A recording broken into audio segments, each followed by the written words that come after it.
Yo, iată-ne în prima zi lucrătoare din anul 2025. Am trimis copiii la școală, s-au dus, ne-am bucurat de vacanță, dar acum vine vremea să recuperăm, să începem să restabilim ordinea în trupul nostru. Nu că ar fi trebuit să o lăsăm, să o neglijăm pentru nici măcar astea 2 săptămâni de vacanță și de sărbători, dar astăzi intrăm puternic.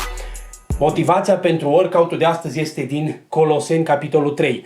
Dacă deci ați înviat împreună cu Hristos, să umblați după lucrurile de sus, unde Hristos șade la dreapta lui Dumnezeu. Gândiți-vă la lucrurile de sus, nu la cele de pe pământ, căci voi ați murit și viața voastră este ascunsă cu Hristos în Dumnezeu. Pentru workout-ul de astăzi, următorul exercițiu, și vă rog să-l faceți și noastră, în stânga avem păcatul, lucrurile de jos. În dreapta avem neprihănirea, lucrurile de sus. De unde știu că lucrurile de sus sunt neprihănirea?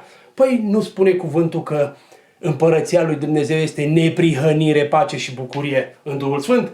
Am stabilit-o și pe asta. În continuare vă rog următorul lucru să-l faceți, ca să vedeți cât este de important să ne gândim la lucrurile de sus. În stânga păcatul, în dreapta neprihănirea. Ne uităm pentru 2 secunde la păcat.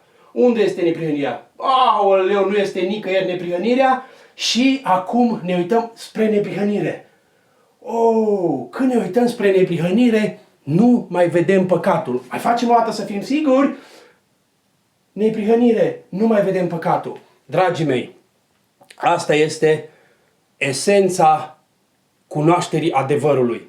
În momentul în care noi suntem conștienți de neprihănirea pe care Dumnezeu ne-a dat în jertfa lui Iisus Hristos, nu mai vedem păcatul, suntem cu spatele la păcat. Și uitându-ne spre neprihănire, mergem înspre ceea ce Dumnezeu a făcut pentru noi prin jertfa lui Iisus Hristos. Încă o dată, ochii la neprihănire. Sunteți binecuvântați!